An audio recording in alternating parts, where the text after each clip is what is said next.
Welcome back viewers, good healthy morning. हम बात कर रहे हैं स्किज़ोफ्रेनिया पे सिंस आज वर्ल्ड स्किज़ोफ्रेनिया डे है।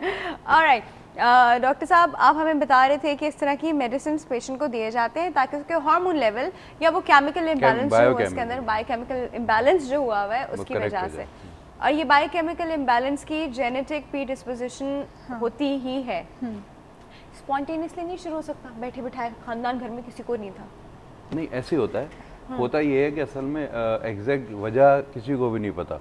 तो उसके लिए जो कहा यह जाता है कि आमतौर से कि एक ज़माने में एक आया था कि प्रेगनेंसी में कॉम्प्लिकेशन हो जाए, बाद में था कि वायरल इन्फेक्शन भी हो जाए, क्योंकि विंटर में जो लोग ज़्यादा पैदा होते थे तो उनमें ये बीमारी ज़्यादा थी। कहाँ ज़्यादा पैदा होते हैं? सर्दियों में जो बच्चे पैदा होते थे उनमें ये बीमारी ज़्यादा थी। तो ये कहा जाता था कि कोई प्रेगनेंसी के दौरान बच्चों को कोई वायरल इन्फेक्शन हो जाए तो उससे जो न्यूरॉन्स का माइग्रेशन होता है ना, जब दिमाग बन रहा होता है उस प्रोसेस में प्रॉब्लम होता है तो ये बीमारी पैदा होती है।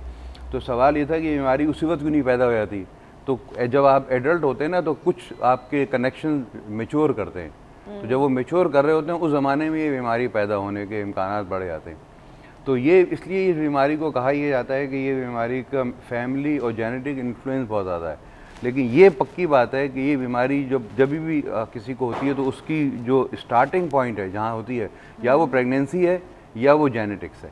लेकिन एनवायरमेंटल इन्फ्लुएंस बहुत ज़्यादा है। अगर आपके बच्चा ऐसे माहौल में पैदा हो जहाँ उसको सुकून रहे तो हो सकता है बीमारी के लिए वो वल्नरेबल तो हो, लेकिन उसको कभी हो ही नहीं। अच्छा, लेकिन अगर स्ट्रेसफुल एनवायरनमेंट में रहेगा, में ट्रांसफर हो सकता है। अगर उसको ना हो तो उसके बच्चों में ट्रांसफर के इम्कान जो परसेंटेज है वो बहुत कम है, यानी परसेंटेज ज़्यादा नहीं है। हाँ, लेकिन ये तो रिसर्च की हद तक है इस चीज़ों पे। तो बहुत सारे हमारे पास मरीज़ आते हैं, वो कहते हैं जी हमारे भाई को है, तो वो कहते हैं जी मेरे जो भाई पूछ रहा था मुझे तो नहीं हो जाएगी, मेरे बच्चों को नहीं हो जाएगी। तो इम्कानात इतने ज़्यादा नहीं होते, लेकिन होते ज़रूर हैं आम पब्लिक से ज़्यादा। ओके। अच्छा डॉक्टर साहब, मुझे एक बात बताइए, क्या ये पेशेंट सुसाइडल हो जाते हैं या ख़तरनाक हो जाते हैं किसी और के लिए? सुसाइडल यस, क्योंकि जब ये चीज़ें बहुत ज़्यादा हाइप पर हो जाती हैं, जैसे ख़ास तौर पर डिल्यूजन्स या हेलुसिनेशंस बहुत ज़्यादा होने लगते हैं, और वही चीज़ें कि स्ट्रेसफुल इवेंट्स हैं, फैमिली भी सपोर्ट नहीं कर रही है, और सोशल स्किल्स जैसे कि सोशल जो आपकी स्किल्स होती हैं वो सारी की सारी आप जैसे कि देखें, जब इन पेशेंट्स को जो ट्रेनिंग दी जाती है वो छोटी छोटी ट्रेनिंग्स दी जाती हैं कि जैसे फॉर एग्जांपल कोई शेड्यूल लिखा हुआ है उसको किस तरीके से रीड करना है, या फिर उनको रेस्टोरेंट में अपना जो है ना अपना जो डाइन ऑर्डर करना है तो वो किस तरीके से करना है। तो ये छोटी छोटी स्किल्स जब इनके पास से चली जाती हैं, ठीक है, और वो अपने आप को बिल्कुल डिपेंडेंट लोगों पे महसूस करते हैं और इनको ये फीलिंग्स आती है कि हमें कोई समझ नहीं सकता, तो यस कि they people tend towards suicide. और पाकिस्तान में ये रेट्स देखा जाता है कि वो सुसाइड की तरफ जाते हैं। लेकिन ये है कि हम लोग थेरेपीज़ के ज़रिए, ख़ास तौर पे उनके स्ट्रेस रिडक्शन के ज़रिए हम उनको दोबारा से लाइफ की तरफ लेकर आ सकते हैं। इवन जो लोग, क्योंकि इसमें सबसे इंपॉर्टेंट बात होती है कि अगर वो वर्क लाइफ जो होती है ना उनकी, वो बहुत ज़्यादा डिस्टर्ब्ड हो जाती है, जिसकी वजह से वर्क लाइफ कट ऑफ हो जाती है, तो जाहिर सी बात है वो आइसोलेटेड फील करने लगते हैं। तो इस तरीके से इन थेरेपीज़ के ज़रिए उनको दोबारा से उनकी वर्क लाइफ के अंदर है ना एंटर किया जाता है, और थेरेपीज़ ये भी साइन देती हैं कि वो दोबारा से सक्सेसफुली अपने ऑक्यूपेशन को, जाहिर सी बात है बिल्कुल बहुत नॉर्मली नहीं, लेकिन कुछ हद तक जब अगर वो दोबारा से एक्सरसाइज करने लगते हैं नॉर्मली, तो फिर वो इन टेंडेंसी से दूर होकर पॉजिटिविटी की तरफ आ सकती हैं। सही।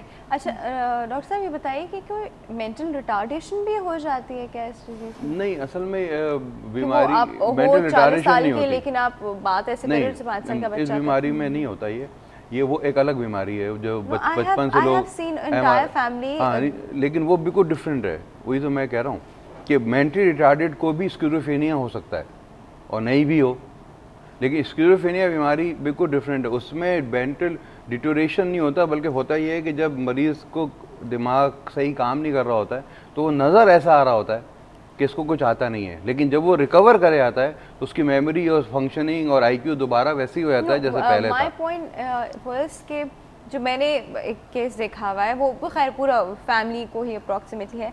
The girl was 33 year old and she was talking like a 5 year old. तो वो मेंटली रिटार्डेड हुए ना? नहीं, पूरी फैमिली जो है स्किज़ोफ्रेनिक है, सारे बहन भाई।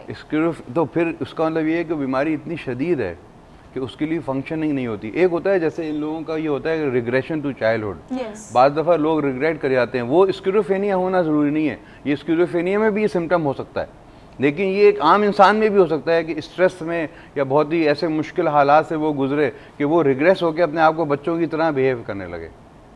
अच्छा, तो वो इंटेंशनली बच्चा बन जाता है? नहीं, इंटेंशनली नहीं, सबकॉन्शियसली बच्चा बन जाते हैं। Okay, alright. तो मतलब वैसे मेंटली वो ग्रो हो चुके हैं, मेंटली वो मैच्योर हो चुके हैं, पर वो सबकॉन्शियसली बेबी बने हुए हैं। हाँ, लेकिन दूसरी बात ये है कि जिस फैमिली का आप जिक्र कर रहे हैं, हो सकता है वो फैमिली के अंदर कोई और जेनेटिक इलनेस हो जिसकी वजह से उनकी डेवलपमेंट में उनके IQ कम रह रहा हो। बाद में इंटर फैमिली मैरिजेस बहुत ज़्यादा होती है ना, उसमें ये इश्यूज होने लगते हैं। तो अगर इस तरह से कुछ होने लगा और साथ में मेंटल इलनेस भी है तो एक ड्यूल डायग्नोसिस हो गया, दो चीज़ें हो गई। तो उससे उनकी फैमिली को और मुतासर, और ऐसे लोगों को का ट्रीटमेंट भी बहुत डिफिकल्ट होता है। इसलिए कि स्ट्रॉन्ग जेनेटिक हिस्ट्री आ रही है, आपको फैमिली में भी सब लोगों को ये बीमारी है, तो आप कहाँ से स्टार्ट करेंगे ठीक करना, किसको ठीक करेंगे? तो इसके लिए तो बहुत ही कॉम्प्रहेंसिव टीम चाहिए जो इन पूरे लोगों का इलाज करे। सही। अच्छा, यहाँ पे सर ने IQ की बात की। सलीमा, IQ और EQ कुछ डिफरेंट चीज़ें हैं? हाँ, बिल्कुल डिफरेंट चीज़ें हैं। IQ लेवल तो हमें पता ही है कि आप कितना इंटेलिजेंस, आपका जो लेवल है, ठीक है, और EQ जो बात करता है वो इमोशनल इंटेलिजेंस की बात करता है कि आप इमोशनली कितने इंटेलिजेंट हैं, लोगों के इमोशंस को कितना समझ सकते हैं और उसको कैसे पॉजिटिवली रिस्पॉन्ड कर सकते हैं। तो they both are very important thing. और अब तो रिसर्चेस ये भी कहती हैं कि IQ लेवल क्योंकि डिटरमाइंड होता है, फॉर एग्जांपल अगर आपका एवरेज IQ लेवल है 100, तो बहुत कम चांसेस है कि आपका IQ लेवल बहुत ज़्यादा बढ़ेगा। लेकिन EQ लेवल एक ऐसी चीज़ है दैट कैन बी ट्रेंड, और हम अगर उसको एजुकेट करें तो उसके EQ लेवल आगे बढ़ सकता है, ठीक है, और वो पॉजिटिविटी की तरफ जा सकता है। और अगर हम वर्क रिलेटेड, क्योंकि हमने पढ़ लिया लिख लिया, हमारा IQ लेवल बहुत अच्छा है और हम बहुत अच्छा हाई ग्रेड्स ले रहे हैं, लेकिन जब आप वर्क इन्वायरमेंट में जाएंगे तो एक IQ से ज़्यादा आपका जो EQ लेवल होगा ना, that will help you out कि आप अपने करियर में जो है ना बहुत ज़्यादा ग्रो कर सकें और प्रॉस्पर। मतलब बॉस का IQ लेवल हो ना हो, EQ लेवल ज़रूर होना चाहिए। बिल्कुल, मैनेजमेंट लेवल पे तो EQ level should be very important. Yes, ठीक है। तो अब इस पेशेंट का EQ IQ दोनों कॉम्प्रोमाइज्ड होते हैं? EQ तो जैसे कि बात की कि उनकी जितनी भी नेगेटिव सिम्टम्स जो कि हमने बात की कि वो एवोल्यूशन और जो है ना वो आइसोलेशन के अंदर चले जाते हैं, और उनका जो इंटरेस्ट चीज़ों में से चला जाता है, मोस्ट इम्पॉर्टेंटली लोगों में से इंटरेस्ट चला जाता है, और वो कोशिश करते हैं कि हम आइसोलेटेड रहें, तो वो बहुत अच्छा है, ठीक है। तो जाहिर सी बात है वो कांटेक्ट ही नहीं चाहते जब लोगों से, तो फिर वो अपनी स्किल्स को EQ लेवल कहाँ पे उसको जो है ना ग्रो करने का मौका मिलेगा। तो जाहिर सी बात है कि उनकी EQ लेवल इफेक्ट होती है, जिसकी वजह से उनकी पूरी सोशल लाइफ जो डिस्टर्ब हो जाती है, और यही टेंडेंसीज जो है ना उनको सुसाइड की तरफ लेकर जाती है। लेकिन ज़रूरी नहीं है कि हर पेशेंट सुसाइड की तरफ जाए, ठीक है। तो क्योंकि जब वो थेरेपीज़ में आते हैं तो मोस्ट इंपॉर्टेंट थिंग जो साइकोलॉजिस्ट उनके साथ करता है वो उनको होप देता है कि इट कैन बी क्योर, अगर क्योर नहीं भी हो सकता है, इट इज़ मैनेजेबल, दिस जो डिसऑर्डर है इज़ मैनेजेबल। तो इसके लिए कुछ एफर्ट्स होते हैं, लेकिन थेरेपीज़ 2 to 3 years तक भी चलती है, बहुत लॉन्ग थेरेपीज़ होती हैं, लेकिन इट कैन बी मैनेज्ड। सही। अच्छा डॉक्टर साहब, क्या ऐसे पेशेंट अपनी इस कंडीशन में दूसरों की लाइफ के लिए लाइफ थ्रेटनिंग हो जाते हैं? देखिए ये एक बहुत ही इशू ऐसा है कि जिसकी बहुत ज़्यादा पब्लिसिटी हुई है, और बाहर के मुल्कों में भी और यहाँ पर भी बड़े इसके केसेस रिपोर्ट किए गए। वही स्किज़ोफ्रेनिक था, उसने लोगों को काट दिया और ये कर दिया वो कर दिया। ये लेकिन जो रिसर्च है वो ये बताती है कि मेंटली इल पेशेंट आम लोगों के मुकाबले में ज़्यादा अग्रेसिव नहीं होते। आम लोगों के मुकाबले में देखें, जितने सुसाइड रेट और होमोसाइड रेट, लोगों को मारना, लोगों को कत्ल करना का रेशो बिल्कुल डिफरेंट है। यानी 10 कत्ल होते हैं तो एक खुदकुशी करता है। अच्छा। तो यानी स्किज़ोफ्रेनिक जो मेंटल इलनेस होती है ना, 10% स्किज़ोफ्रेनिक जो हैं वो मरते हैं खुदकुशी करके, हर 100 में से एक, हर 10 में से एक। तो ये लोग अपने आप को नुकसान पहुंचाते हैं, दूसरों को नहीं करते।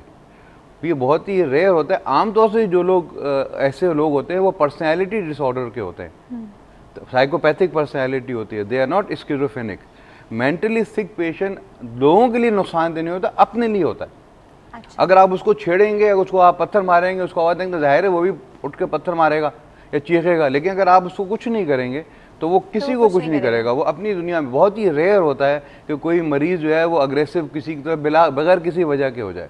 बहुत ही रेयर है। ये मैं आपको पूरे अपने 25 साल तजुर्बे से बता रहा हूँ। लेकिन जब एक करता है तो उसकी पब्लिसिटी बहुत हो जाती है, अखबारों में आने लगता है, उसका जिक्र बहुत होने लगता है, लेकिन परसेंटेज ऑफ पीपल जो मेंटली सिक पेशेंट अग्रेसिव होते हैं ये रेशो बहुत कम है। बल्कि बाद स्टडीज में तो ये हुआ है कि एक आम इंसान ज़्यादा अग्रेसिव है बनिस्बत मेंटली सिक पेशेंट। आम इंसान ज़्यादा अग्रेसिव है? हाँ, आम इंसान ज़्यादा नुकसान दूसरे को पहुँचा रहा है बनिस्बत मरीज। ओके अच्छा, अब डॉक्टर साहब ये पेशेंट की अगर ट्रीटमेंट शुरू कर दी जाए तो कितने अरसे में इसकी रिकवरी के चांस है कि कितनी अरसे में जल्दी से रिकवर कर लेगा? देखें, रिकवरी का जो लफ्ज़ है ना वो साइकेट्रिक पेशेंट्स के लिए, स्पेशली स्किज़ोफ्रेनिया के लिए वो ज़रा डिफरेंट है बनिस्बत एक आम इंसान के लिए। जैसे आप मलेरिया से रिकवर कर गए, टाइफाइड से रिकवर गए, जॉन्डिस हुआ रिकवर कर गए, इसकी रिकवरी प्रोसेस लंबी होती है और इस रिकवरी प्रोसेस के अंदर इसको पूरा रिहेबिलिटेट करना पड़ता है। इसका रिहेबिलिटेशन प्रोग्राम होता है जिसके अंदर मरीज़ को आपको स्टेप बाय स्टेप उसमें फैमिली को भी इन्वॉल्व करना पड़ता है और उस प्रोग्राम के तहत आहिस्ता आहिस्ता मरीज़, क्योंकि बीमारी आप इलाज कर सकते हैं, क्योर नहीं कर सकते। अब क्योंकि आप क्योर नहीं कर सकते तो इसलिए अक्सर लोगों को दवा ज़िंदगी भर खाना पड़ती है, उसको अपने गोल्स बदलना पड़ते हैं। हमारे पास बहुत से पेशेंट ऐसे आए हैं जो मेडिकल स्टूडेंट थे, इंजीनियरिंग में पढ़ रहे थे और फिर बीमार हो गए, 10-10 साल से बीमार है।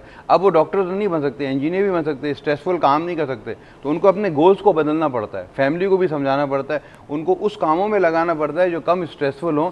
लेकिन अच्छी बात यह है कि जो ठीक हो जाते हैं वो शादी भी कर लेते हैं, उनके बच्चे भी आते हैं और अच्छी ज़िंदगी गुजार रहे होते हैं। बहुत बड़ी तादाद हमारे मरीजों की ऐसी है जो अच्छी ज़िंदगी गुजार रहे हैं ठीक होने के बाद। कोई मॉनिटरिंग का स्केल है इन पेशेंट्स के लिए, मतलब जस्ट टू सी कि वेयर स्केल हैं लेकिन वो रिसर्च के लिए इस्तेमाल होते हैं। क्लिनिकली जो देखा जाता है ना वो क्लिनिकल फंक्शनिंग देखी जाती है।